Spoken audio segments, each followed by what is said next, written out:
పెంచాలి మెట్రో రైల్లో కోచ్ల సంఖ్యను 6 పెంచాలి పార్కింగ్ ఛార్జీలను రద్దు చేయాలి మెట్రో స్టేషన్ లో పార్కింగ్ ఛార్జీలను రద్దు చేయాలి ఎల్ఎన్టీ దోపిడీని అరికట్టాలి ఎల్ఎన్టీ సంస్థ దోపిడీని అరికట్టాలి మెట్రో రైల్ కోచ్లను పెంచాలి మెట్రో రైల్ కోచ్లను పెంచాలి మెట్రో రైల్ కోచ్లను పెంచాలి పార్కింగ్ ఛార్జీలను రద్దు చేయాలి పార్కింగ్ ఛార్జీలను రద్దు చేయాలి ఎల్ఎన్టీ అడ్డగోలు దోపిడీని రైల్లో బోగీలు మాత్రం పెంచట్లేదు.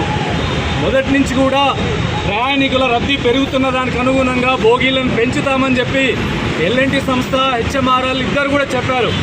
కానీ ఇప్పుడు ప్రయాణికుల సంఖ్య 5 లక్షలు దాటిపోయింది. అయినప్పటికీ కూడా మెట్రో రైల్లో ఈరోజు బోగీలు పెంచట్లేదు. ఉన్న 3 బోగీలతోటే ఈరోజు మెట్రో నడుస్తుంది. ఒక్కొక్క మెట్రో ట్రైను 1000 మంది 3 బోగీల్లో 1000 మంది ప్రయాణం చేయాల్సిన బోగీల్లో 1500 నుంచి 2000 మంది ప్రయాణం చేస్తున్నారు. ఇంత పెద్ద సంఖ్యలో ప్రయాణం చేస్తే ట్రైన్ ఎక్కడము దిగడము నిలబడము అసలు ప్రయాణం అనేది నరకంగా మారిపోతుంది. ఇంత ఇబ్బంది జరుగుతున్న మెట్రో బోగీలు పెంచుదామనే ఆలోచన కూడా ఈరోజు ఎల్ఎన్టీ సంస్థ చేయట్లేదు.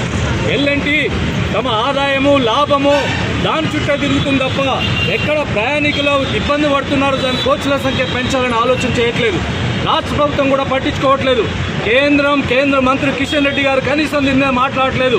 మరి ఇంత జరుగుతున్న ఎల్ఎన్టీ సంస్థ ఇష్టారాజ్యంగా అక్రమాలకి అడ్డగోలు దోపిడీకి పాల్పడుతున్న కోచ్ల సంఖ్యను పెంచకుండా ఇబ్బంది పెడుతుంటే ఎందుకు ప్రభుత్వం స్పందించట్లేదని మేము అడగదలుచుకున్నాం. మరోవైపు ఇప్పటివరకు అనేకంగా ఉచితంగా ఉన్న వాటిని అన్ని ఎత్తి ఈరోజు మెట్రో స్టేషన్లో పార్కింగ్ ఛార్జీలు మొదలుపెట్టారు. యూరినల్స్ కానీ టాయిలెట్స్ కూడా ఇప్పుడు డబ్బులు వసూలు చేస్తున్నారు. ఎన్ని రకాల అక్రమాలకు పాల్పడాలో అన్ని రకాల ఎల్ఎన్టీ సంస్థ పాల్పడుతుంది. కాగ్ నివేదిక కూడా చెప్పింది ఎల్ఎన్టీ సంస్థ అడ్డగోలుగా దోపిడీ చేసిందని చెప్పి. అయినా ఎల్ఎన్టీ మీద ఒక్క చర్య తీసుకోవట్లేదు ప్రభుత్వం. ఈరోజు కేంద్రం రాష్ట్రం ఏమాత్రం కూడా పట్టించుకునే పరిస్థితి లేదు. మరి ప్రయాణికులు ఇబ్బంది ఇట్లాగా వదిలేస్తారని అడగదలుచుకున్నాం.